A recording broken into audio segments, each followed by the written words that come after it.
मेरा मुर्शिद सोना, सोना सोना मेरा। एक फकीर सी, एक दिन कुछ प्रेमी उन्होंने दर्शन करने वास्ते गए। फकीर बैठे हुए सी, ਜਦੋਂ ਦਰਸ਼ਨ ਕੀਤੇ ਉਹਨਾਂ ਨੇ ਤਾਂ ਬੈਠੇ ਬੈਠੇ ਫਕੀਰਾਂ ਤੋਂ ਸਵਾਲ ਪੁੱਛ ਲਿਆ ਕਿ ਮਹਾਰਾਜ ਤੁਹਾਡੇ ਗੁਰੂ ਕੌਣ ਹੈ। ਫਕੀਰਾਂ ਨੂੰ ਪੁੱਛ ਲਿਆ ਤੁਹਾਡੇ ਗੁਰੂ ਕੌਣ ਹੈ, ਆਪਣੇ ਗੁਰੂ ਬਾਰੇ ਦੱਸੋ। ਤਾਂ ਫਕੀਰ ਮੁਸਕਰਾਏ। ਫਕੀਰ ਕਹਿੰਦੇ ਕਿ ਗੁਰੂ ਦਾ ਮਤਲਬ ਹੁੰਦਾ ਜਿੱਥੋਂ ਸਿੱਖਿਆ ਮਿਲੇ, ਗਿਆਨ ਮਿਲੇ, ਔਰ ਮੈਂ ਹਰ ਚੀਜ਼ ਤੋਂ ਗਿਆਨ ਲਿਆ ਹੈ, ਮੈਂ ਹਰ ਚੀਜ਼ ਤੋਂ ਗਿਆਨ ਲਿਆ ਹੈ। ਉਹ ਕਹਿੰਦੇ ਮਹਾਰਾਜ ਫਿਰ ਵੀ ਦੱਸੋ ਤਾਂ ਸਹੀ। ਤਾਂ ਫਕੀਰਾਂ ਨੇ ਕਿਹਾ ਕਿ ਜ਼ਿਆਦਾਤਰ ਜਿਹੜੀਆਂ ਚੀਜ਼ਾਂ ਨੇ ਮੇਰੇ ਜੀਵਨ ਨੂੰ ਬਦਲਿਆ ਹੈ, ਜਿੱਥੋਂ ਮੈਨੂੰ ਗਿਆਨ ਮਿਲਿਆ ਹੈ, ਉਹ ਪਹਿਲਾ ਹੈ ਕੁੱਤਾ। ਪਹਿਲਾ ਕੀ ਹੈ? ਕੁੱਤਾ, ਜਿਹਨੂੰ ਆਪਾਂ ਡੌਗ ਕਹਿ ਦਿੰਦੇ ਆ। ਕਹਿੰਦੇ ਪਹਿਲਾ ਕੁੱਤਾ ਹੈ, ਉਸ ਤੋਂ ਮੈਨੂੰ ਸਿੱਖਣ ਨੂੰ ਬਹੁਤ ਕੁਝ ਮਿਲਿਆ।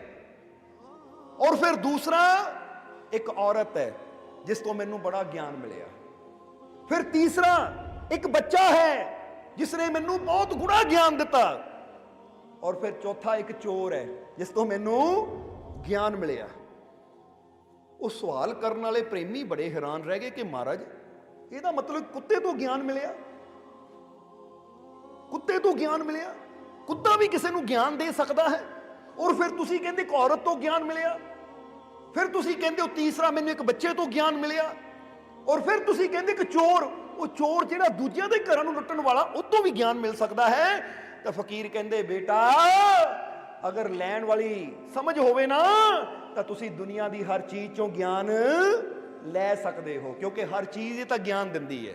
ਬਸ ਇਹ ਤੁਹਾਡੇ ਤੇ ਨਿਰਭਰ ਕਰਦਾ ਤੁਸੀਂ ਲੈਂਦੇ ਹੋ ਜਾਂ ਨਹੀਂ। ਇਸ ਲਈ ਸਤਸੰਗ ਦੇ ਵਿੱਚ ਗੁਰੂ ਦਾ ਹੋਣਾ ਜ਼ਰੂਰੀ ਨਹੀਂ ਹੈ, ਸਤਸੰਗ ਦੇ ਵਿੱਚ ਉਹ ਸੇਵਕ ਦਾ ਹੋਣਾ ਜ਼ਰੂਰੀ ਹੈ ਜਿਹੜਾ ਸਿੱਖਣ ਵਾਸਤੇ ਤਿਆਰ ਹੈ। ਹੁਣ ਗੁਰੂ ਬੋਲੀ ਜਾਵੇ, ਜੇ ਸੇਵਕ ਹੀ ਸਿੱਖਣ ਨੂੰ ਤਿਆਰ ਨਹੀਂ ਹੈ, ਉਹਦੇ ਅੰਦਰ ਹੀ ਲੈਣ ਦੀ ਭਾਵਨਾ ਨਹੀਂ ਹੈ ਗਿਆਨ ਨੂੰ, ਤਾਂ ਗੁਰੂ ਦਾ ਦਿਨ ਰਾਤ ਬੋਲਣਾ ਵੀ ਬੇਅਰਥ ਹੋ ਜਾਂਦਾ ਹੈ। ਤਾਂ ਜੇ ਸਿੱਖਣ ਵਾਲਾ ਸੇਵਕ ਤਿਆਰ ਹੋਵੇ ਕਿ ਮੈਂ ਗਿਆਨ ਲੈਣ ਨੂੰ ਤਿਆਰ ਹਾਂ, ਤਾਂ ਫਿਰ ਉਹਨੂੰ ਗੁਰੂ ਤੋਂ ਵੀ ਗਿਆਨ ਮਿਲਦਾ ਹੈ ਔਰ ਦੁਨੀਆ ਦੀ ਹਰ ਚੀਜ਼ ਤੋਂ ਵੀ ਗਿਆਨ ਮਿਲਦਾ ਹੈ। ਇਸ ਲਈ ਜਦੋਂ ਥੋੜਾ ਜਿਹਾ ਵਿਚਾਰ ਕਰੀਏ ਨਾ ਬੈਠ ਕੇ, ਤਾਂ ਸਤਸੰਗ ਦੇ ਵਿੱਚ ਮੇਨ ਪਾਰਟ, ਮੇਨ ਕਿਰਦਾਰ ਸੰਤ ਦਾ ਘੱਟ, ਸੰਗਤ ਦਾ ਜ਼ਿਆਦਾ ਹੁੰਦਾ ਹੈ। ਬੋਲੋ ਸਮਝਦੇ ਹੋ ਕਿ ਨਹੀਂ? ਜਿੱਦਾਂ ਅਸੀਂ ਕਹਿ ਲਈਏ ਕਿ ਸਕੂਲ ਦੇ ਵਿੱਚ ਮਾਸਟਰ ਦੀ ਵੀ ਜ਼ਰੂਰਤ ਹੁੰਦੀ ਹੈ, ਬੱਚਿਆਂ ਦੀ ਵੀ ਹੁੰਦੀ ਹੈ, ਪਰ ਮਾਸਟਰ ਦਾ ਪਾਰਟ ਘੱਟ ਹੁੰਦਾ, ਬੱਚੇ ਦਾ ਜ਼ਿਆਦਾ ਹੁੰਦਾ। ਕਿਉਂ? ਕਿਉਂਕਿ ਬੱਚੇ ਨੂੰ ਜ਼ਿਆਦਾ ਮਿਹਨਤ ਕਰਨੀ ਪੈਂਦੀ ਹੈ, ਬੱਚੇ ਨੇ ਆਪਣੇ ਜੀਵਨ 'ਚ ਬਦਲਾਵ ਕਰਨਾ ਹੈ, ਬੱਚੇ ਨੇ ਇੱਕ ਅਨਘੜ ਪੱਥਰ ਤੋਂ ਇੱਕ ਕਾਮਯਾਬ ਪ੍ਰਤਿਮਾ ਬਣਨਾ ਹੈ। ਉੱਥੇ ਉਹਨੂੰ ਜ਼ਿਆਦਾ ਮਿਹਨਤ ਦੀ ਜ਼ਰੂਰਤ ਹੈ, ਔਰ ਉਹ ਫੇਰ ਹੀ ਹੋ ਸਕਦਾ ਅਗਰ ਉਹ ਚੀਜ਼ ਨੂੰ ਸਿੱਖਣ ਨੂੰ ਤਿਆਰ ਹੈ। ਇਸ ਲਈ ਆਪਣਾ ਮਾਈਂਡ ਐਸਾ ਬਣਾਓ। ਕਈ ਦੇਖਿਆ ਐਸੀ ਮੈਨੂੰ ਸਿੱਖਣ ਦੀ ਕੀ ਲੋੜ ਹੈ, ਮੈਨੂੰ ਤਾਂ ਪਹਿਲਾਂ ਹੀ ਸਭ ਕੁਝ ਪਤਾ ਹੈ, ਮੈਂ ਤਾਂ ਪਹਿਲਾਂ ਹੀ ਸਭ ਕੁਝ ਜਾਣਦਾ ਹਾਂ, ਮੈਨੂੰ ਤਾਂ ਸਿੱਖਣ ਦੀ ਕੋਈ ਲੋੜ ਹੀ ਨਹੀਂ ਹੈ। ਇਹ ਯਾਦ ਰੱਖੋ ਕਿ ਜਿਹਨੇ ਆਪਣੇ ਦਿਮਾਗ ਦੀ, ਆਪਣੀ ਅਕਲ ਤੇ ਤਾਲਾ ਲਾਤਾ ਨਾ, ਫਿਰ ਉਹ ਜਿੰਦਿਆਂ 'ਚ ਨਹੀਂ ਆਉਂਦਾ, ਕਿਉਂਕਿ ਮੁਰਦਾ ਹੀ ਹੈ ਜਿਹੜਾ ਕੁਝ ਸਿੱਖ ਨਹੀਂ ਸਕਦਾ ਹੈ। ਨਹੀਂ ਤਾਂ ਜਦ ਤੱਕ ਜ਼ਿੰਦਗੀ ਹੈ ਉਦੋਂ ਤੱਕ ਬੰਦੇ ਨੂੰ ਸਿੱਖਣਾ ਚਾਹੀਦਾ ਹੈ, ਕਿਉਂਕਿ ਜਿੰਨਾ ਸਾਡਾ ਗਿਆਨ ਵੱਧਦਾ ਹੈ ਉਨੀ ਸਾਡੀ ਕੀਮਤ, ਸਾਡੀ ਜਿੰਨੀ ਨੌਲੇਜ ਵੱਧਦੀ ਹੈ ਉਨੀ ਸਾਡੀ ਕੀਮਤ ਵੀ, ਸਾਡੀ ਪਦਵੀ ਵੀ ਵੱਧਦੀ ਚਲੀ ਜਾਂਦੀ ਹੈ। ਇਸ ਲਈ ਕਦੀ ਵੀ ਮਨ 'ਚ ਨਾ ਸੋਚੋ ਮੈਂ ਤਾਂ ਪੂਰਾ ਨਾ, ਮੈਨੂੰ ਸਿੱਖਣ ਦੀ ਕੀ ਲੋੜ ਹੈ। ਬੋਲੋ ਸਮਝਦੇ ਹੋ ਕਿ ਨਹੀਂ? ਇਸੇ ਲਈ ਤਾਂ ਦੱਸਿਆ ਹੈ ਕਿ ਅਨੰਤ ਹੈ ਪ੍ਰਮਾਤਮਾ। ਜਿੱਦਾਂ ਕਿਹਾ ਹੈ ਨਾ ਕਿ ਵੱਡੇ ਮੇਰੇ ਸਾਹਿਬਾ ਗਹਿਰ ਗੰਭੀਰਾ, ਗੁਣੀ ਗਹੀਰਾ, ਕੋਈ ਨਾ ਜਾਣੇ ਤੇਰਾ ਕੇਟਾ ਕੇ ਬੜਚੀਰਾ। ਹੁਣ ਇੱਥੇ ਦੱਸਿਆ ਹੈ ਕਿ ਉਹ ਇੰਨਾ ਗਹਿਰ ਗੰਭੀਰ ਹੈ ਕਿ ਉਹਨੂੰ ਪੂਰਾ ਜਾਣਿਆ ਜਾ ਹੀ ਨਹੀਂ ਸਕਦਾ। ਤਾਂ ਹੁਣ ਜਿਹੜਾ ਕਹਿੰਦੇ ਮੈਨੂੰ ਸਿੱਖਣ ਦੀ ਕੀ ਲੋੜ ਹੈ, ਮੈਂ ਤਾਂ ਜਾਣਦਾ ਹਾਂ, ਇਹਦਾ ਮਤਲਬ ਹੈ ਇਹਨਾਂ ਦੁਨੀਆ ਨੂੰ ਜਾਣਿਆ, ਹਾਲੇ ਰੱਬ ਨੂੰ ਜਾਣਿਆ ਹੀ ਨਹੀਂ ਹੈ। ਕਿਉਂਕਿ ਜੇ ਰੱਬ ਦੀ ਗੱਲ ਹੁੰਦੀ ਤਾਂ ਰੱਬ ਨੂੰ ਤਾਂ ਪੂਰਾ ਜਾਣਿਆ ਜਾ ਹੀ ਨਹੀਂ ਸਕਦਾ। ਉਹਨੂੰ ਜਾਣਨ ਵਾਸਤੇ ਤਾਂ ਸਾਨੂੰ ਮਿਹਨਤ ਕਰਨੀ ਪੈਣੀ ਹੈ, ਚੱਲਦੇ ਪੈਣਾ ਹੈ, ਚੱਲਦੇ ਰਹਿਣਾ ਹੈ, ਚੱਲਦੇ ਰਹਿਣਾ ਹੈ, ਸਿੱਖਦੇ ਰਹਿਣਾ ਹੈ, ਫਿਰ ਹੀ ਅਸੀਂ ਆਪਣੇ ਪ੍ਰਭੂ ਦੇ ਨੇੜੇ ਚੱਲਦੇ ਹਾਂ। ਇਸ ਲਈ ਗੱਲ ਸਿੱਖਣ ਦੀ ਹੈ, ਗੱਲ ਸਾਡੇ ਸਮਝਣ ਦੀ ਹੈ। ਇਸ ਲਈ ਜੋ ਸਮਝਣ ਨੂੰ ਤਿਆਰ ਹੈ, ਸਹੀ ਮਾਇਨੇ 'ਚ ਸਤਸੰਗ ਵਿੱਚ ਆਣਾ ਉਹਦਾ ਹੀ ਸਫਲ ਹੈ। ਇਸ ਲਈ ਜਦ ਵੀ ਸਤਸੰਗ 'ਚ ਆਓ ਤਾਂ ਇਹ ਨਾ ਸੋਚ ਕੇ ਆਓ ਕਿ ਮੈਨੂੰ ਸਭ ਕੁਝ ਪਤਾ ਹੈ, ਬਲਕਿ ਇਹ ਸੋਚ ਕੇ ਆਓ ਕਿ ਅੱਜ ਮੈਂ ਕੁਝ ਨਵਾਂ ਸਿੱਖ ਕੇ ਆਣਾ ਹੈ, ਅੱਜ ਮੈਂ ਕੁਝ ਨਵਾਂ ਸਮਝ ਕੇ ਆਣਾ ਹੈ। ਇਸ ਭਾਵਨਾ ਨਾਲ ਜਾਵਾਂਗੇ ਤਾਂ ਫਿਰ ਅਸੀਂ ਬਹੁਤ ਕੁਝ ਲੈ ਕੇ ਆਵਾਂਗੇ। ਤਾਂ ਜਿਹੜਾ ਕਹੇ ਮੈਨੂੰ ਪਹਿਲਾਂ ਹੀ ਪਤਾ ਹੈ, ਜਿੱਦਾਂ ਬੰਦਾ ਕਹੇ ਲੈ ਮੇਰਾ ਭਾਂਡਾ ਪਹਿਲਾਂ ਹੀ ਭਰਿਆ, ਮੈਂ ਇਹਨੂੰ ਕਿਉਂ ਖੋਲਾਂ, ਉਹ ਫਿਰ ਜਿੰਨਾ ਉਹਦੇ ਅੰਦਰ ਹੈ ਨਾ ਉਹ ਉਨਾ ਕੀ ਲੈ ਕੇ ਆਏਗਾ ਤਾਂ ਉਨਾ ਹੀ ਲੈ ਜਾਏਗਾ, ਤਾਂ ਜਿਹੜਾ ਆਪਣੇ ਮਨ ਦੇ ਦਰਵਾਜ਼ੇ ਖੋਲ ਦੇਗਾ ਕਿ ਹਾਲੇ ਮੈਂ ਬਹੁਤ ਕੁਝ ਜਾਣਨਾ ਹੈ, ਬਹੁਤ ਕੁਝ ਸਮਝਣਾ ਹੈ, ਬਹੁਤ ਕੁਝ ਸਿੱਖਣਾ ਹੈ, ਐਸੀ ਭਾਵਨਾ ਵਾਲਾ ਇਨਸਾਨ ਸਿੱਖਦਾ ਚਲਾ ਜਾਂਦਾ ਹੈ, ਸਮਝਦਾ ਚਲਾ ਜਾਂਦਾ ਹੈ, ਔਰ ਉਹਦੇ ਜੀਵਨ 'ਚ ਆਨੰਦ, ਉਹਦੇ ਜੀਵਨ 'ਚ ਸ਼ਾਂਤੀ ਵੀ ਕਈ ਗੁਣਾ ਵੱਧਦੀ ਚਲੀ ਜਾਂਦੀ ਹੈ। ਸਮਝਦੇ ਹੋ ਕਿ ਨਹੀਂ? ਇਸ ਲਈ ਫਕੀਰ ਨੇ ਕੀ ਕਿਹਾ ਕਿ ਮੈਂ 4 ਚੀਜ਼ਾਂ ਤੋਂ ਜ਼ਿਆਦਾ ਸਿੱਖਿਆ, ਗਿਆਨ ਮਿਲਿਆ ਜਿਹਨਾਂ ਮੇਰੇ ਜੀਵਨ ਨੂੰ ਬਦਲ ਕੇ ਰੱਖ ਦਿੱਤਾ, ਕਿਉਂਕਿ ਜ਼ਿੰਦਗੀ ਜੀਣ ਦੀ ਕਲਾ ਮੈਨੂੰ ਇਹਨਾਂ 4 ਨੇ ਸਿਖਾਈ ਹੈ। ਜਰਾ ਧਿਆਨ ਦੇਣਾ, ਫਕੀਰਾਂ ਨੇ ਕੀ ਕਿਹਾ? ਜ਼ਿੰਦਗੀ ਜੀਣ ਦੀ ਕਲਾ ਮੈਨੂੰ ਇਹਨਾਂ 4 ਨੇ ਸਿਖਾਈ ਹੈ। ਹੁਣ ਜਰਾ ਸੋਚੋ, ਸਮਝੋ, ਕੁੱਤੇ ਨੂੰ ਤੁਸੀਂ ਵੀ ਦੇਖਦੇ ਹੋ, ਪਰ ਜੀਣ ਦੀ ਕਲਾ ਸਿੱਖੀ? ਜਰਾ ਸਮਝੋ, ਚੋਰਾਂ ਨੂੰ ਜਾਂ ਹੋਰ ਚੀਜ਼ਾਂ ਨੂੰ ਬੰਦਾ ਦੇਖਦਾ ਹੈ, ਬੰਦਾ ਜਿੱਦਾਂ ਫਕੀਰਾਂ ਨੇ ਕਿਹਾ ਕੁੱਤੇ ਤੋਂ ਸਿੱਖਿਆ, ਬੱਚੇ ਤੋਂ ਸਿੱਖਿਆ, ਔਰਤ ਤੋਂ ਸਿੱਖਿਆ, ਚੋਰ ਤੋਂ ਸਿੱਖਿਆ। ਹੁਣ ਜੇ ਬੰਦਾ ਆਪਣੇ ਜੀਵਨ 'ਚ ਦੇਖੇ ਤਾਂ ਇਹਨਾਂ ਚੀਜ਼ਾਂ ਨਾਲ ਤਾਂ ਬੰਦਾ ਵੀ ਜੁੜਿਆ ਹੋਇਆ ਹੈ, ਪਰ ਬੰਦੇ ਨੇ ਸਿੱਖਿਆ? ਜਿੱਦਾਂ ਪਹਿਲਾਂ ਹੀ ਦੱਸਿਆ, ਗੱਲ ਤਾਂ ਸਿੱਖਣ ਦੀ ਭਾਵਨਾ ਦੀ ਹੈ। ਇਸ ਲਈ ਫਕੀਰਾਂ ਨੇ ਕਿਹਾ ਜੀਵਨ ਜੀਣ ਦੀ ਕਲਾ। ਹੁਣ ਫਕੀਰਾਂ ਨੇ ਸਮਝਣਾ ਸੀ ਤਾਂ ਉਹਨਾਂ ਤੋਂ ਸਿੱਖ ਲਿਆ, ਤਾਂ ਸਾਨੂੰ ਗੁਰੂ ਰਹਿਬਰ ਦਿਨ ਰਾਤ ਸਮਝਾਉਂਦੇ ਆ, ਪਰ ਅਸੀਂ ਸਮਝਣਾ ਨਹੀਂ ਚਾਹੁੰਦੇ। ਇਸੇ ਲਈ ਤਾਂ ਅੱਜ ਸਾਡਾ ਜੀਵਨ ਦੁੱਖਾਂ, ਪਰੇਸ਼ਾਨੀਆਂ, ਤਕਲੀਫਾਂ ਨਾਲ ਭਰਿਆ ਹੋਇਆ ਹੈ। ਨਹੀਂ ਤਾਂ ਜ਼ਿੰਦਗੀ ਜੀਣ ਦੀ ਕਲਾ ਕੀ ਹੈ? ਜਿਹਨੂੰ ਉਹ ਆ ਗਈ, ਉਹਦੇ ਜੀਵਨ ਦਾ ਹਰ ਪਲ ਮੁਸਕਰਾਉਂਦਿਆਂ ਗੁਜ਼ਰਦਾ ਹੈ, ਉਹਦੇ ਜੀਵਨ ਦਾ ਹਰ ਪਲ ਹੱਸਦਿਆਂ ਗੁਜ਼ਰਦਾ ਹੈ, ਉਹਦੇ ਜੀਵਨ ਦਾ ਹਰ ਪਲ ਆਨੰਦ ਲੈਂਦਿਆਂ ਗੁਜ਼ਰਦਾ ਹੈ। ਚਾਹੇ ਉਹਦੇ ਸਿਰ ਤੇ ਜਿੰਨੇ ਮਰਜ਼ੀ ਸੰਕਟ ਆ ਜਾਣ, ਚਾਹੇ ਜਿੱਦਾਂ ਦੇ ਮਰਜ਼ੀ ਤੂਫਾਨ ਆ ਜਾਣ, ਪਰ ਉਹਦੇ ਚਿਹਰੇ ਤੇ ਸਦਾ ਮੁਸਕਰਾਹਟ ਰਹਿੰਦੀ ਹੈ। ਹੁਣ ਜਿਹੜੇ ਅੰਦਰੋਂ ਵਿਸ਼ਵਾਸ ਨਾਲ ਭਰੇ ਹੁੰਦੇ ਨਾ, ਅੰਦਰੋਂ ਜਿਨ੍ਹਾਂ ਨੇ ਆਨੰਦ ਨੂੰ ਜਾਣਿਆ ਹੁੰਦਾ ਹੈ, ਉਹ ਬਾਹਰ ਜਿੰਨੇ ਮਰਜ਼ੀ ਤੂਫਾਨ ਆਣ, ਜਿੰਨਾਂ ਦੇ ਮਰਜ਼ੀ ਹਾਲਾਤ ਹੋਣ, ਪਰ ਉਹਨਾਂ ਦੇ ਅੰਦਰ ਸਦਾ ਸ਼ਾਂਤੀ ਰਹਿੰਦੀ ਹੈ, ਉਹਨਾਂ ਦੇ ਅੰਦਰ ਸਦਾ ਸਕੂਨ ਰਹਿੰਦਾ ਹੈ। ਹੁਣ ਫਕੀਰ ਦੀ ਕਹਾਣੀ ਪੂਰੀ ਕਰੀਏ ਅਸੀਂ, ਕਿ ਫਕੀਰ ਨੇ ਕਿਹਾ ਕਿ ਮੈਨੂੰ ਜੀਵਨ ਜੀਣ ਦੀ ਕਲਾ ਮਿਲੀ ਹੈ, 4 ਐਸੇ ਹੈ ਜਿਨ੍ਹਾਂ ਤੋਂ ਮੈਨੂੰ ਗਿਆਨ ਮਿਲਿਆ, ਸਮਝ ਮਿਲੀ, ਜੀਵਨ ਜੀਣ ਦੀ ਕਲਾ ਮਿਲੀ। ਯਾਦ ਹੈ ਨਾ 4 ਕਿਹੜੇ ਕਿਹੜੇ ਹੈ? ਇੱਕ ਵਾਰ ਦੱਸ ਦਿਓ। ਪਹਿਲਾ ਹੈ ਦੂਸਰਾ ਹੈ ਇੱਕ ਔਰਤ, ਪਹਿਲਾ ਹੈ ਕੁੱਤਾ, ਦੂਸਰੀ ਹੈ ਇੱਕ ਔਰਤ, ਤੀਸਰਾ ਇੱਕ ਬੱਚਾ, ਔਰ ਚੌਥਾ ਇੱਕ ਚੋਰ। ਕਹਿੰਦੇ ਇਹਨਾਂ 4 ਤੋਂ ਮੈਨੂੰ ਜ਼ਿੰਦਗੀ ਜੀਣ ਦੀ ਕਲਾ ਮਿਲੀ ਹੈ, ਜ਼ਿੰਦਗੀ ਜੀਣ ਦਾ ਢੰਗ ਮੈਂ ਸਿੱਖਿਆ ਇਹਨਾਂ 4 ਤੋਂ। ਅੱਜ ਆਓ ਫਕੀਰਾਂ ਨੇ ਕੀ ਸਿੱਖਿਆ ਇਹਨਾਂ 4 ਤੋਂ, ਅੱਜ ਅਸੀਂ ਵੀ ਉਹਨੂੰ ਸਮਝ ਲਈਏ। ਤਾਂ ਜਿੱਦਾਂ ਫਕੀਰਾਂ ਨੇ ਜੀਵਨ ਜੀਣ ਦੀ ਕਲਾ ਸਿੱਖ ਲਈ, ਫਕੀਰਾਂ ਦਾ ਜੀਵਨ ਬਦਲ ਗਿਆ, ਅੱਜ ਸਾਡਾ ਜੀਵਨ ਵੀ ਬਦਲ ਸਕਦਾ ਹੈ। ਕਿਉਂਕਿ ਚੀਜ਼ ਤਾਂ ਚੀਜ਼ ਹੈ ਨਾ, ਜੇ ਇੱਕ ਤੇ ਅਸਰ ਹੋਇਆ, ਅਗਰ ਉਹਨੂੰ ਐਸੀ ਵੀ ਸਮਝ ਲਵਾਂਗੇ ਤਾਂ ਸਾਡਾ ਜੀਵਨ ਵੀ ਬਦਲ ਜਾਏਗਾ। ਹੁਣ ਉਹਨਾਂ ਸੇਵਕਾਂ ਨੇ ਕਿਹਾ, ਮਹਾਰਾਜ ਫਿਰ ਦੱਸੋ, ਇਹਨਾਂ 4 ਤੋਂ ਤੁਹਾਨੂੰ ਜੀਵਨ ਜੀਣ ਦੀ ਕਲਾ ਮਿਲੀ, ਸਿੱਖਿਆ ਕੀ ਤੁਸੀਂ? ਸਾਨੂੰ ਤਾਂ ਸਮਝਾਓ। ਫਕੀਰ ਕਹਿੰਦੇ ਸੁਣੋ, ਫਿਰ ਬਹੁਤ ਸਮੇਂ ਪਹਿਲਾਂ ਦੀ ਗੱਲ ਹੈ, ਉਸ ਲਈ ਹਾਲੇ ਮੈਨੂੰ ਪੂਰਨ ਗਿਆਨ ਨਹੀਂ ਮਿਲਿਆ ਸੀ, ਮੈਂ ਤਲਾਸ਼ ਕਰ ਰਿਹਾ ਸੀ ਆਪਣੇ ਪਰਮਾਨੰਦ ਨੂੰ, ਪਰਮਾਤਮਾ ਨੂੰ, ਪ੍ਰਭੂ ਨੂੰ, ਔਰ ਕਾਫੀ ਸਮਾਂ ਹੋ ਗਿਆ ਸੀ ਮੈਨੂੰ ਜੰਗਲ 'ਚ ਬੈਠ ਕੇ ਤਪ ਕਰਦੇ ਨੂੰ, ਤਪੱਸਿਆ ਕਰਦੇ ਨੂੰ। ਜਦੋਂ ਕਾਫੀ ਸਮਾਂ ਨਿਕਲ ਗਿਆ, 12 ਸਾਲ ਗੁਜ਼ਰ ਗਏ, ਪਰ ਅੰਦਰ ਕੋਈ ਪ੍ਰਾਪਤੀ ਨਹੀਂ ਹੋਈ, ਤਾਂ ਮੇਰਾ ਦਿਲ ਟੁੱਟ ਗਿਆ।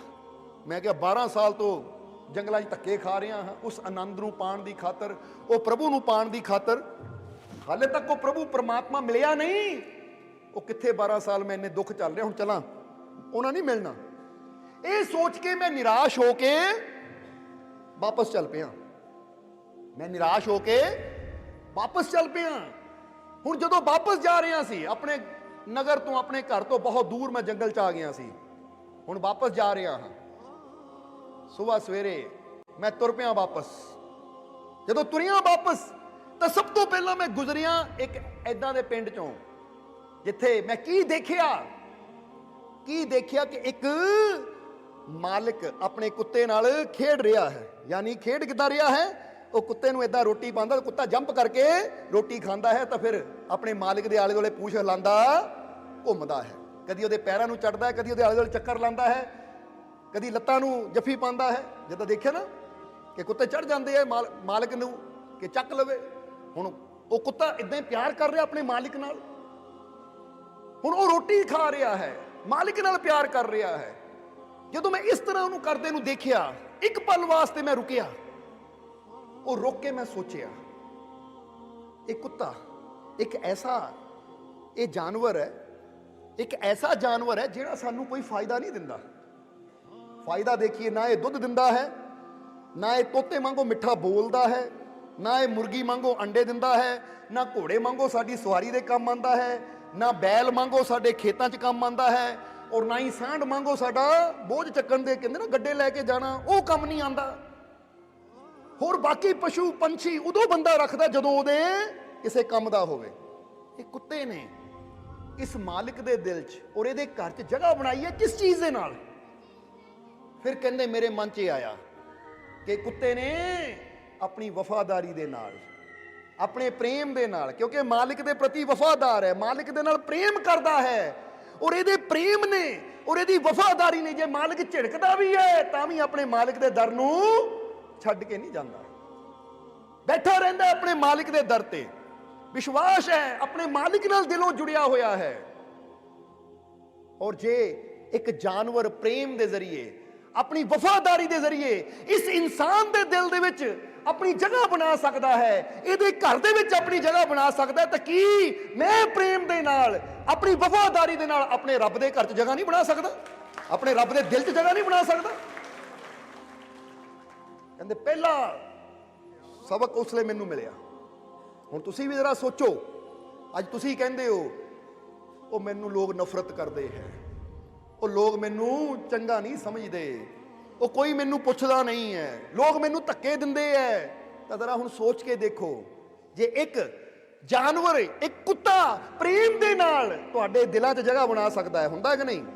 ਸੱਚ ਦੱਸਿਓ, ਜਿਨ੍ਹਾਂ ਨੇ ਕੁੱਤੇ ਰੱਖੇ ਹੈ ਉਹ ਇੰਨਾ ਆਪਣੇ ਕੁੱਤੇ ਨਾਲ ਪਿਆਰ ਕਰਦੇ ਹੈ ਕਿ ਉਹਦਾ ਕਿੰਨਾ ਖਿਆਲ ਰੱਖਦੇ ਹੈ, ਤਾਂ ਜੇ ਕੁੱਤੇ ਨੂੰ ਕੁਝ ਹੋ ਜਾਵੇ ਤਾਂ ਬਾਅਦ ਚੋਂ ਕਈ ਦਿਨ ਰੋਂਦੇ ਵੀ ਰਹਿੰਦੇ ਆ, ਹਾਏ ਸਾਡਾ ਡੌਗੀ, ਜੋ ਵੀ ਨਾਮ ਹੁੰਦਾ ਹੈ, ਕਿਉਂਕਿ ਅੰਦਰੋਂ ਲਗਾਵ ਹੈ। ਇਹਦਾ ਮਤਲਬ ਉਹਨੇ ਆਪਣੇ ਪਿਆਰ ਦੇ ਜ਼ਰੀਏ ਤੁਹਾਡੇ ਦਿਲ 'ਚ ਐਸੀ ਜਗ੍ਹਾ ਬਣਾ ਲਈ ਹੈ ਕਿ ਤੁਸੀਂ ਉਹਦੇ ਨਾਲ ਦਿਲੋਂ ਜੁੜ ਚੁੱਕੇ ਹੋ।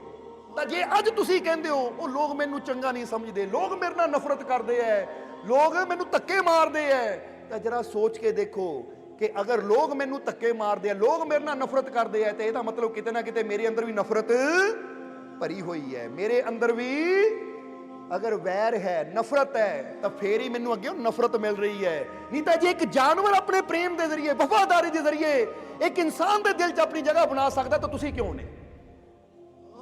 ਇਸ ਲਈ ਕਿਸੇ ਦੇ ਦਿਲ 'ਚ ਅਸੀਂ ਜਗ੍ਹਾ ਬਣਾ ਸਕਦੇ ਹਾਂ ਜਦੋਂ ਅਸੀਂ ਉਹਨੂੰ ਪ੍ਰੇਮ ਨਾਲ ਬੁਲਾਵਾਂਗੇ, ਪ੍ਰੇਮ ਨਾਲ ਉਹਨੂੰ ਮਿਲਾਂਗੇ, ਪ੍ਰੇਮ ਨਾਲ ਉਹਦੇ ਨਾਲ ਗੱਲਬਾਤ ਕਰਾਂਗੇ। ਇਹ ਤਾਂ ਕਈ ਵਾਰ ਤਾਂ ਦੇਖਿਆ ਜਿੱਥੇ ਪ੍ਰੇਮ ਨਾ ਹੋਵੇ ਉੱਥੇ ਪਤੀ ਪਤਨੀ ਵੀ ਇੱਕ ਦੂਜੇ ਨਾਲ ਇੰਨੀ ਨਫ਼ਰਤ ਕਰਨੀ ਸ਼ੁਰੂ ਕਰ ਦਿੰਦੇ ਆ ਕਿ ਡਿਵੋਰਸ ਲੈ ਕੇ ਅਲੱਗ ਹੋਣਾ ਪਸੰਦ ਕਰਦੇ। ਇਹਦਾ ਮਤਲਬ ਕੀ ਹੈ?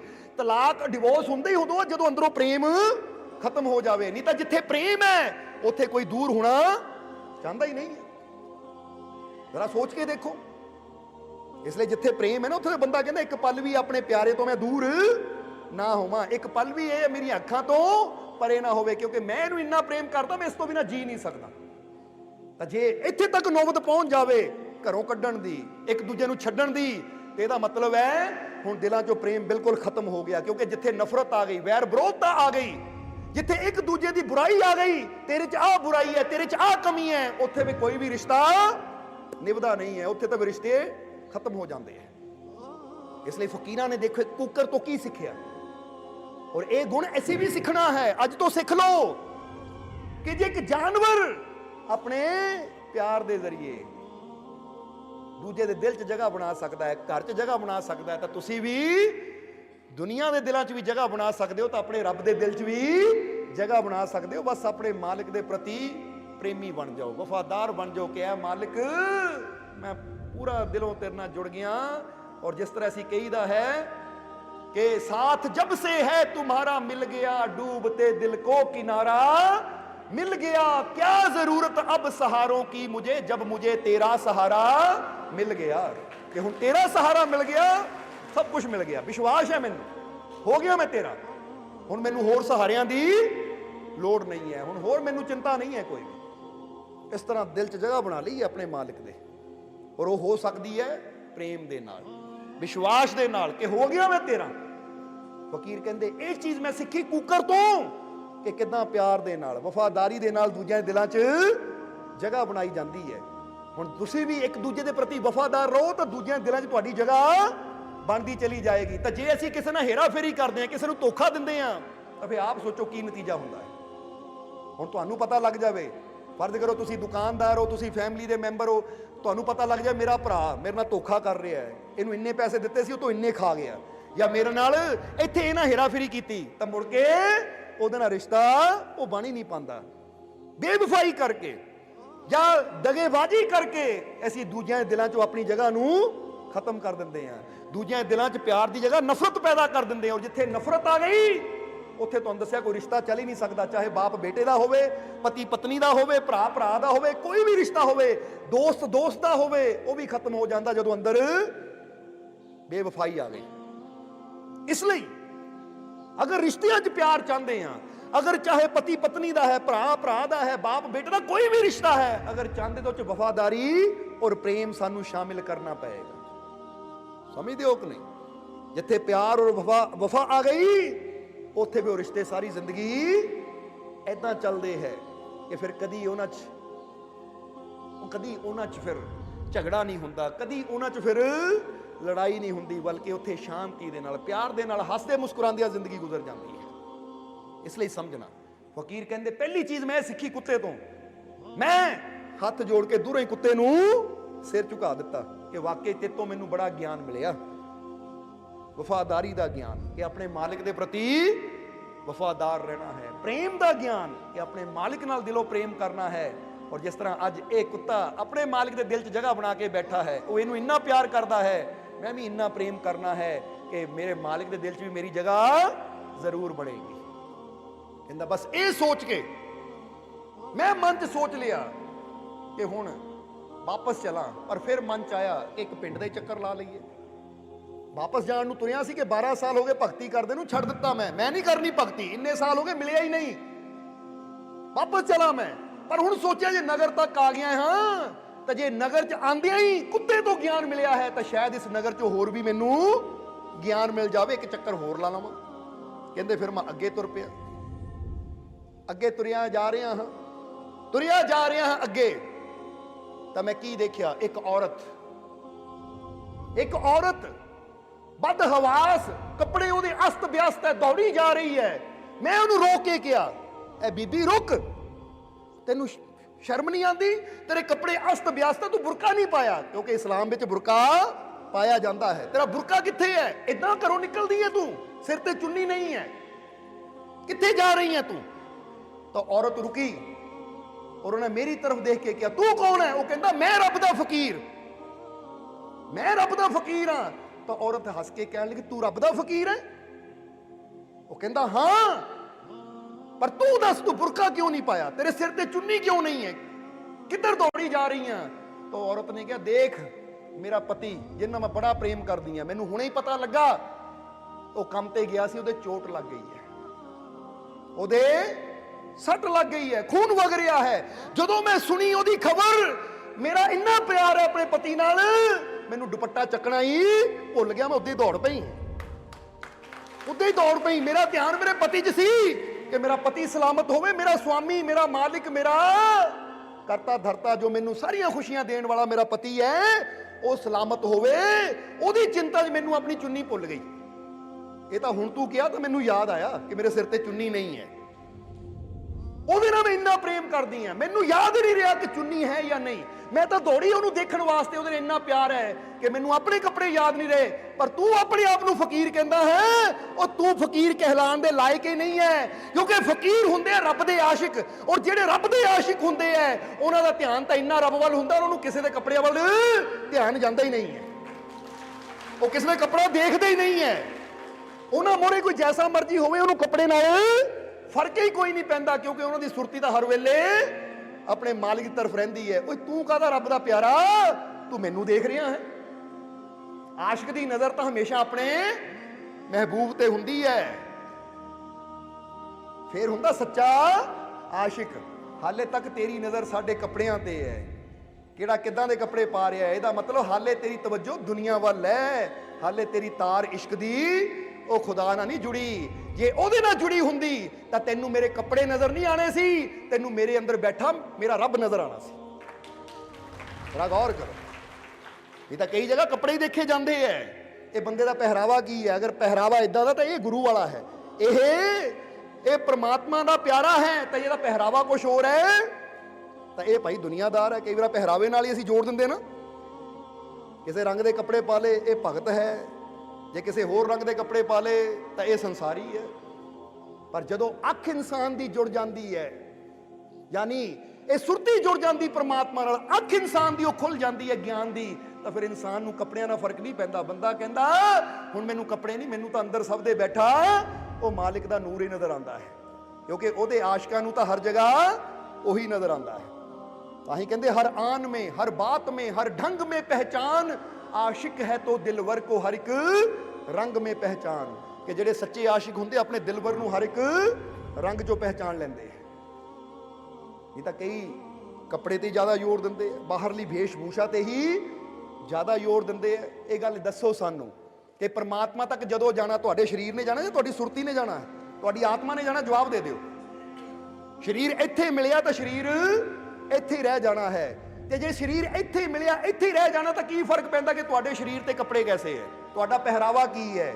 ਕਿਉਂਕਿ ਜਿਹੜਾ ਸਰੀਰ ਪ੍ਰਮਾਤਮਾ ਨੇ ਸਾਨੂੰ ਦਿੱਤਾ ਹੈ ਔਰ ਜਿਸ ਸਰੀਰ ਤੇ ਅਸੀਂ ਰੰਗ ਬਿਰੰਗੇ ਕੱਪੜੇ ਪਾਉਂਦੇ ਹਾਂ, ਆਖਰ ਇਹ ਤਾਂ ਸੜ ਕੇ ਇੱਕ ਦਿਨ ਸਵਾਹ ਹੋ ਜਾਣਾ ਹੈ। ਇਸ ਲਈ ਪ੍ਰਮਾਤਮਾ ਸਾਡੇ ਸਰੀਰ ਨੂੰ ਨਹੀਂ ਦੇਖਦਾ, ਪ੍ਰਮਾਤਮਾ ਸਾਡੇ ਪਹਿਰਾਵਿਆਂ ਨੂੰ ਨਹੀਂ ਦੇਖਦਾ, ਉਹ ਸਾਡੇ ਅੰਦਰਲੀ ਸੱਚਾਈ ਨੂੰ ਦੇਖਦਾ ਹੈ, ਸਾਡੇ ਅੰਦਰਲੀ ਅੱਛਾਈ ਨੂੰ ਦੇਖਦਾ ਹੈ, ਸਾਡੇ ਅੰਦਰਲੀ ਮੁਹੱਬਤ ਨੂੰ, ਸਾਡੇ ਅੰਦਰਲੇ ਵਿਸ਼ਵਾਸ ਨੂੰ ਦੇਖਦਾ ਹੈ।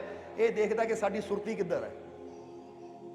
ਇਸ ਲਈ ਜੇ ਤੁਸੀਂ ਸਾਨੂੰ ਪੁੱਛੋ ਮਾਲਕੋ ਕਿਹੜੇ ਰੰਗ ਦਾ ਕੱਪੜਾ ਪਾਣਾ ਹੈ, ਕਿੱਦਾਂ ਦਾ ਭੇਸ਼ ਧਾਰਨ ਕਰੀਏ, ਅਸੀਂ ਕਹਿੰਦਾ ਭੇਸ਼ ਨਾਲ ਕੋਈ ਫਰਕ ਨਹੀਂ ਪੈਂਦਾ, ਤੁਹਾਡੇ ਅੰਦਰ ਬੁਰਾਈ ਨਹੀਂ ਹੋਣੀ ਚਾਹੀਦੀ, ਤੁਹਾਡਾ ਦਿਲ ਸਾਫ਼ ਹੋਣਾ ਚਾਹੀਦਾ ਹੈ, ਦਿਲ ਅੰਦਰ ਨਫ਼ਰਤ ਨਹੀਂ ਹੋਣੀ ਚਾਹੀਦੀ, ਦਿਲ ਅੰਦਰ ਵੈਰ ਵਿਰੋਧਤਾ ਨਹੀਂ ਹੋਣੀ ਚਾਹੀਦੀ, ਕਿਉਂਕਿ ਭੇਸ਼ ਤਾਂ ਸਾਰੇ ਬਾਹਰੀ ਹੈ। ਇਹ ਬਾਹਰੀ ਭੇਸ਼ ਜੈਸੇ ਮਰਜ਼ੀ ਬਣਾ ਲਓ, ਇਹਦੇ ਨਾਲ ਪ੍ਰਮਾਤਮਾ ਨੂੰ ਕੀ ਫਰਕ ਪੈਣਾ ਹੈ?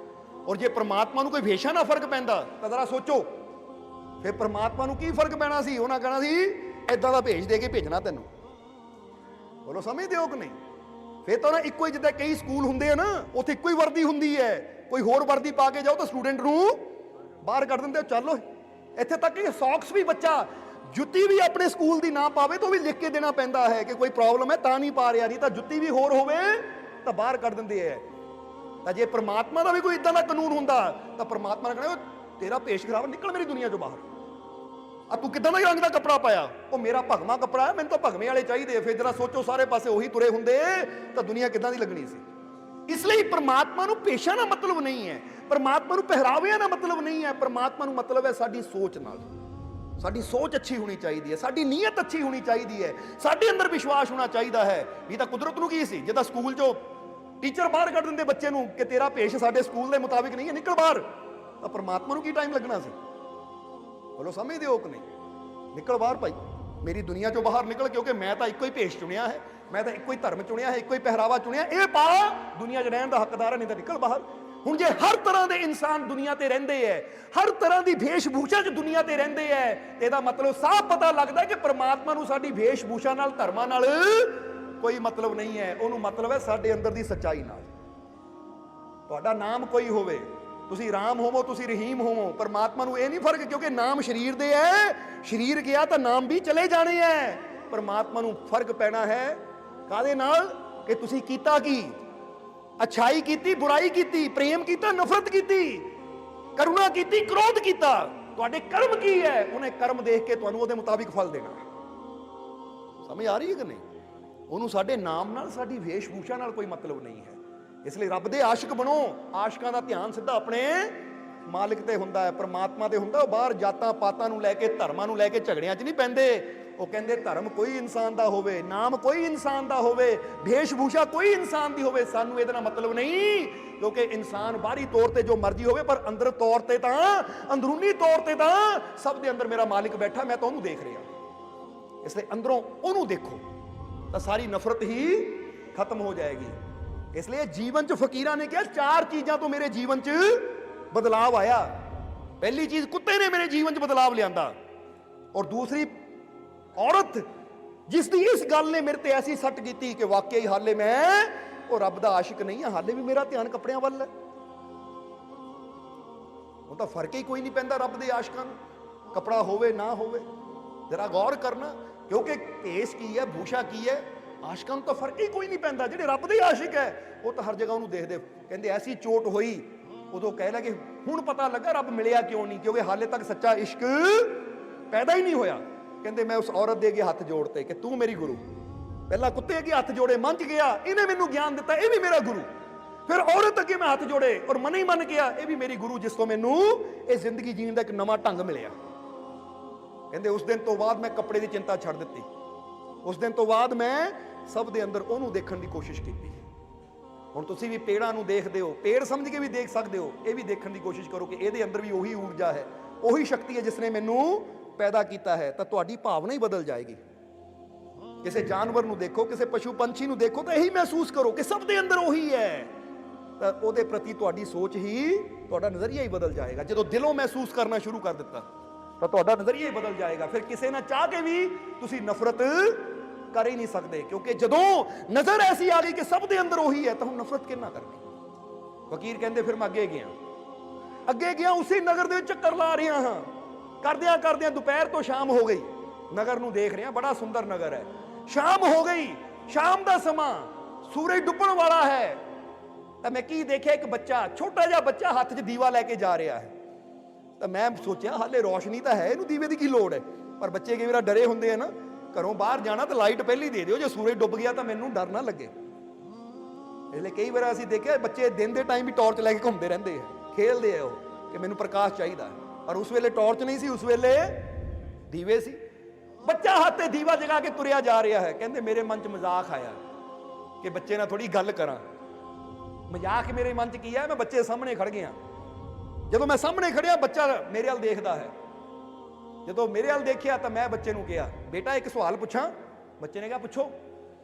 ਕਹਿੰਦਾ ਬੇਟਾ ਮੈਨੂੰ ਇੱਕ ਗੱਲ ਦੱਸ, ਆਹ ਰੌਸ਼ਨੀ ਕਿੱਥੋਂ ਆਈ ਹੈ? ਆਹ ਦੀਵੇ ਵਿੱਚ ਜਿਹੜੀ ਰੌਸ਼ਨੀ ਹੈ, ਆਹ ਦੀਵੇ ਵਿੱਚ ਜਿਹੜੀ ਜੋਤੀ ਹੈ, ਇਹ ਕਿੱਥੋਂ ਆਈ ਹੈ? ਕਹਿੰਦਾ ਮੈਂ ਤਾਂ ਬੱਚੇ ਨੂੰ ਪੁੱਛਿਆ ਕਿ ਇਹਨਾਂ ਗੱਲਬਾਤ ਕਰਾਂ, ਇਹਨੂੰ ਸਵਾਲ ਪੁੱਛਿਆ, ਕੋਈ ਜਵਾਬ ਕਿੱਥੋਂ ਆਏਗਾ? ਤਾਂ ਉਸ ਵੇਲੇ ਬੱਚੇ ਨੇ ਮੇਰੀ ਤਰਫ ਦੇਖਿਆ। ਜ਼ਰਾ ਧਿਆਨ ਦੇਣ ਵਾਲੀ ਗੱਲ ਹੈ। ਕਹਿੰਦੇ ਬੱਚੇ ਨੇ ਮੇਰੀ ਤਰਫ ਦੇਖਿਆ, ਅੱਛਾ ਤੁਸੀਂ ਜਾਣਨਾ ਚਾਹੁੰਦੇ ਹੋ ਰੋਸ਼ਨੀ ਕਿੱਥੋਂ ਆਈ ਹੈ, ਇਹ ਜੋਤ ਕਿੱਥੋਂ ਆਈ ਹੈ? ਫਕੀਰ ਕਹਿੰਦਾ ਹਾਂ ਦੱਸ ਕਿੱਥੋਂ ਆਈ ਹੈ। ਬੱਚਾ ਕਹਿੰਦਾ ਠਹਿਰੋ, ਕਹਿ ਕੇ ਉਹਨਾਂ ਦੀਵੇ ਨੂੰ ਫੂਕ ਮਾਰਿਆ, ਦੀਵਾ ਬੁਝਾ ਦਿੱਤਾ। ਜਦੋਂ ਦੀਵਾ ਬੁਝਿਆ ਤਾਂ ਮੈਂ ਕਿਹਾ ਇਹ ਕੀ ਕੀਤਾ? ਕਹਿੰਦਾ ਹੁਣ ਤੁਸੀਂ ਪਹਿਲਾਂ ਇਹ ਦੱਸੋ ਰੋਸ਼ਨੀ ਗਈ ਕਿੱਥੇ ਹੈ? ਤੁਸੀਂ ਦੱਸੋ, ਮੈਨੂੰ ਜਵਾਬ ਦਿਓ, ਮੈਂ ਦੱਸ ਦਊਂ ਰੋਸ਼ਨੀ ਕਿੱਥੋਂ ਆਈ ਹੈ, ਇਹ ਜੋਤ ਕਿੱਥੋਂ ਆਈ ਹੈ, ਮੈਂ ਦੱਸ ਦਊਂ। ਪਰ ਪਹਿਲਾਂ ਹੁਣ ਤੁਸੀਂ ਮੈਨੂੰ ਜਵਾਬ ਦਿਓ ਕਿ ਇਹ ਦੱਸੋ ਇਹ ਜੋਤ ਗਈ ਕਿੱਥੇ? ਫਕੀਰ ਕਹਿੰਦੇ ਮੈਂ ਤਾਂ ਹੈਰਾਨ ਰਹਿ ਗਿਆ। ਇੱਕ ਛੋਟਾ ਜਿਹਾ ਬੱਚਾ ਜਿਹਨੂੰ ਮੈਂ ਮਜ਼ਾਕ ਦੇ ਤੌਰ ਤੇ ਪੁੱਛਿਆ ਸੀ, ਮੈਨੂੰ ਨਹੀਂ ਪਤਾ ਇੰਨੇ ਗਿਆਨ ਦੀ ਗੱਲ ਇਹ ਕਰ ਦਿੱਤੀ। ਹੁਣ ਤੁਸੀਂ ਕਹਿੰਦੇ ਚ ਗਿਆਨ ਦੀ ਗੱਲ ਕੀ ਹੈ? ਫਕੀਰ ਕਹਿੰਦੇ ਮੈਂ ਸੋਚਿਆ ਕਿ ਮੈਂ ਬੱਚੇ ਨੂੰ ਪੁੱਛਿਆ ਰੋਸ਼ਨੀ ਕਿੱਥੋਂ ਆਈ ਹੈ। ਬੱਚਾ ਤਾਂ ਦੱਸ ਸਕਦਾ ਹੈ ਆ ਮਾਚਿਸ ਤੋਂ ਆਈ ਹੈ, ਇਸ ਚੀਜ਼ ਤੋਂ ਆਈ ਹੈ। ਪਰ ਉਹਨਾਂ ਜਿਹੜਾ ਸਵਾਲ ਪੁੱਛਿਆ ਨਾ ਗਈ ਕਿੱਥੇ ਹੈ, ਇਹ ਸਵਾਲ ਦਾ ਜਵਾਬ ਤਾਂ ਮੇਰੇ ਕੋਲ ਵੀ ਨਹੀਂ ਹੈ। ਔਰ ਇਹ ਹੁਣ ਮੈਨੂੰ ਸਮਝਣਾ ਪੈਣਾ ਹੈ ਕਿ ਰੋਸ਼ਨੀ ਗਈ ਕਿੱਥੇ, ਜੋਤ ਗਈ ਕਿੱਥੇ। ਹੁਣ ਤੁਸੀਂ ਵੀ ਕਹਿਣਾ ਇਹ ਚ ਮਤਲਬ ਕੀ ਸਿੱਖਣ ਦਾ? ਤਾਂ ਅਸੀਂ ਤੁਹਾਨੂੰ ਕਹਾਂਗੇ ਕੋਈ ਪੁੱਛੇ ਤੁਸੀਂ ਆਏ ਕਿੱਥੋਂ ਹੋ, ਬੰਦਾ ਕਹਿ ਦੇਗਾ ਮਾਂ ਦੀ ਕੋਖ ਚੋਂ। ਪਰ ਜਦੋਂ ਮਰਦੇ ਹੋ ਤੁਸੀਂ ਜਾਂਦੇ ਕਿੱਥੇ ਹੋ, ਇਹ ਗੱਲ ਜ਼ਿਆਦਾ ਬੜੀ ਹੈ। ਉਹਦਾ ਕਿਸੇ ਨੂੰ ਨਹੀਂ ਪਤਾ ਕਿ ਜਾਂਦਾ ਕਿੱਥੇ ਹੈ ਬੰਦਾ। ਕਹਿ ਤਾਂ ਸਾਰੇ ਹੀ ਦਿੰਦੇ ਆ ਮੈਂ ਆਪਣੀ ਮਾਂ ਦੀ ਕੋਖ ਚੋਂ ਜਨਮ ਲਿਆ ਹੈ, ਮੈਂ ਆਪਣੇ ਮਾਂ ਦੇ ਗਰਭ ਚੋਂ ਪੈਦਾ ਹੋਇਆ। ਸਾਰੇ ਹੀ ਕਹਿ ਦਿੰਦੇ ਪੁੱਛੋ ਕਿੱਥੋਂ ਆਇਆ ਬਈ, ਕਿੱਥੋਂ ਜਨਮ ਲਿਆ? ਮਾਂ ਦੇ ਗਰਭ ਚੋਂ ਲਿਆ ਹੈ। ਪਹਿਲਾਂ ਤਾਂ ਮੈਂ ਕੁਝ ਵੀ ਨਹੀਂ ਸੀ, ਮਾਂ ਦੇ ਗਰਭ ਚੋਂ ਮੈਨੂੰ ਜ਼ਿੰਦਗੀ ਮਿਲੀ, ਇਹ ਜ਼ਿੰਦਗੀ ਦੀ ਜੋਤ ਮਿਲੀ। ਤਾਂ ਹੁਣ ਮਿਲੀ ਕਿੱਥੋਂ ਹੈ ਇਹ ਤਾਂ ਚਲੋ ਬੰਦਾ ਦੱਸ ਦੇਗਾ। ਹਾਲਾਂਕਿ ਗਰਭ ਤੋਂ ਪਹਿਲਾਂ ਵੀ ਤੁਹਾਡੀ ਆਤਮਾ ਹੁੰਦੀ ਹੈ, ਤੁਸੀਂ ਹੁੰਦੇ ਹੋ। ਪਰ ਹੁਣ ਸਵਾਲ ਇਹ ਹੈ ਬੱਚੇ ਦਾ ਕਿ ਗਈ ਕਿੱਥੇ। ਹੁਣ ਜ਼ਰਾ ਸੋਚੋ ਤੁਸੀਂ ਵੀ ਕਿ ਜਨਮ ਲੈਣ ਦਾ ਤਾਂ ਪਤਾ ਹੈ ਕਿ ਅਸੀਂ ਮਾਂ ਦੇ ਗਰਭ ਚੋਂ ਜਨਮ ਲਿਆ ਹੈ।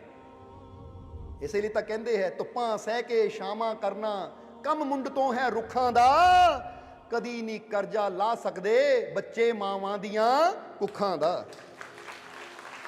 ਕਿ ਧੁੱਪਾਂ ਨੂੰ ਸਹਿ ਕੇ ਛਾਵਾਂ ਕਰਨਾ, ਕੰਮ ਮੁੰਡ ਤੋਂ ਹੈ ਰੁੱਖਾਂ ਦਾ। ਪੇੜ ਸਦਾ ਹੀ ਛਾਂ ਕਰਦੇ ਹੈ, ਸ਼ੁਰੂ ਤੋਂ ਹੀ ਛਾਂ ਕਰਦੇ ਹੈ। ਇਸੇ ਤਰ੍ਹਾਂ ਬੱਚੇ ਵੀ ਆਪਣੇ ਮਾਤਾ ਪਿਤਾ ਦਾ ਕਰਜ਼ਾ ਕਦੀ ਨਹੀਂ ਲਾ ਸਕਦੇ। ਹੁਣ ਜ਼ਰਾ ਸੋਚਣ ਵਾਲੀ ਗੱਲ ਹੈ ਇੱਥੇ ਕਿ ਆਤਮਾ ਗਈ ਕਿੱਥੇ, ਪਤਾ ਕਿਸੇ ਨੂੰ? ਫਕੀਰ ਕਹਿੰਦੇ ਇਹੀ ਤਾਂ ਹੁਣ ਖੋਜ ਕਰਨੀ ਹੈ। ਕਹਿੰਦੇ ਬੱਚੇ ਅੱਗੇ ਹੱਥ ਜੋੜ ਤੇ ਤੂੰ ਮੇਰਾ ਗੁਰੂ। ਹੁਣ ਮੈਂ ਇਹੀ ਸਮਝ ਕੇ ਰਹਿਣਾ ਹੈ ਕਿ ਜੋਤੀ ਜਾਂਦੀ ਕਿੱਥੇ ਹੈ, ਕਿਉਂਕਿ ਜਦੋਂ ਜਾਣ ਦਾ ਪਤਾ ਲੱਗ ਗਿਆ ਤਾਂ ਮੈਨੂੰ ਆਪਣੀ ਮੰਜ਼ਿਲ ਦਾ ਵੀ ਪਤਾ ਲੱਗ ਜਾਏਗਾ। ਕਿਉਂਕਿ ਜਦੋਂ ਆਤਮਾ ਨਿਕਲਦੀ ਹੈ ਇਹਦੀ ਅਸਲੀ ਮੰਜ਼ਿਲ ਪ੍ਰਮਾਤਮਾ ਹੈ। ਜਦੋਂ ਉਹਨੂੰ ਸਮਝ ਲਿਆ ਤਾਂ ਮੇਰਾ ਜੀਵਨ ਸਫਲ ਹੋ ਗਿਆ। ਕਹਿੰਦੇ ਬੱਚੇ ਨੂੰ ਹੱਥ ਜੋੜੇ ਤੂੰ ਮੇਰਾ ਗੁਰੂ। ਸੋ ਗੱਲ ਬੜੀ ਲੰਬੀ ਜਾ ਰਹੀ ਹੈ। ਫਿਰ ਹੁਣ ਆ ਗਏ ਫਕੀਰ, ਕਹਿੰਦੇ ਚਲਦਿਆਂ ਚਲਦਿਆਂ ਰਾਤ ਹੋ ਗਈ। ਮੈਂ ਸੋਚਿਆ ਅੱਜ ਦੀ ਰਾਤ, ਹੁਣ ਵਾਪਸ ਜੰਗਲ ਜਾਣ ਦਾ ਤਾਂ ਸਮਾਂ ਨਹੀਂ ਹੈ, ਦੂਰ ਹੈ ਮੇਰਾ ਘਰ, ਕੁੱਲੀ ਮੇਰੀ, ਅੱਜ ਦੀ ਰਾਤ ਮੈਂ ਇੱਥੇ ਕੱਟ ਲਵਾਂ। ਔਰ ਕਿਹਾ ਜਾਂਦਾ ਹੈ ਇੱਥੇ, ਹੁਣ ਥੋੜਾ ਸ਼ਾਰਟ 'ਚ ਦੱਸਾਂਗੇ ਕਿ ਫਕੀਰ ਸੋਚ ਰਿਹਾ ਅੱਜ ਦੀ ਰਾਤ ਰੁਕਾਂ ਕਿੱਥੇ, ਕਿਉਂਕਿ ਰਾਤ ਹੋ ਚੁੱਕੀ ਹੈ। ਆਖਿਰ ਮੈਂ ਕੀ ਦੇਖਿਆ, ਇੱਕ ਆਦਮੀ ਸਾਹਮਣੇ ਤੁਰਿਆ ਆ ਰਿਹਾ, ਤਾਂ ਮੈਂ ਸੋਚਿਆ ਇਹਨੂੰ ਪੁੱਛ ਲਵਾਂ ਕਿ ਅੱਜ ਦੀ ਰਾਤ ਮੈਂ ਤੇਰੇ ਕੋਲ ਰੁਕ ਸਕਦਾ ਹਾਂ, ਕਿਉਂਕਿ ਹੁਣ ਹਨੇਰਾ ਹੋ ਚੁੱਕਾ ਹੈ। ਸਾਹਮਣੇ ਉਹ ਆਦਮੀ ਆ ਰਿਹਾ ਹੈ, ਫਕੀਰ ਨੇ ਰੋਕਿਆ, ਰੁਕ। ਉਹ ਰੁਕਿਆ। ਫਕੀਰ ਕਹਿੰਦੇ ਦੇਖ ਮੈਂ ਮੁਸਾਫਿਰ ਹਾਂ, ਇਸ ਨਗਰ 'ਚ, ਇਸ ਗਾਉਂ 'ਚ ਪਹਿਲੀ ਵਾਰ ਆਇਆ ਹਾਂ, ਕੀ ਮੈਂ ਤੇਰੇ ਘਰ ਰਾਤ ਰੁਕ ਸਕਦਾ ਅੱਜ ਦੀ? ਤਾਂ ਉਸ ਆਦਮੀ ਨੇ ਹੱਥ ਜੋੜੇ ਕਿ ਤੁਸੀਂ ਰੱਬ ਦੇ ਫਕੀਰ ਹੋ, ਪਰ ਮੈਂ ਤੁਹਾਨੂੰ ਪਹਿਲੀ ਸੱਚਾਈ ਦੱਸ ਦੇਵਾਂ ਕਿ ਮੇਰੇ ਘਰ ਰੁਕਣ 'ਚ ਕੋਈ ਹਰਜ ਨਹੀਂ ਹੈ, ਤੁਸੀਂ ਰੁਕ ਸਕਦੇ ਹੋ ਕਿਉਂਕਿ ਘਰ 'ਚ ਮੈਂ ਇਕੱਲਾ ਹੀ ਹਾਂ, ਪਰ ਮੈਂ ਸਾਫ਼ ਔਰ ਸਪਸ਼ਟ ਤੁਹਾਨੂੰ ਦੱਸ ਦੇਵਾਂ ਕਿ ਮੈਂ ਇੱਕ ਚੋਰ ਹਾਂ। ਫਕੀਰ ਕਹਿੰਦੇ ਮੈਂ ਸੁਣ ਕੇ ਹੈਰਾਨ ਰਹਿ ਗਿਆ, ਇੰਨੀ ਸੱਚਾਈ?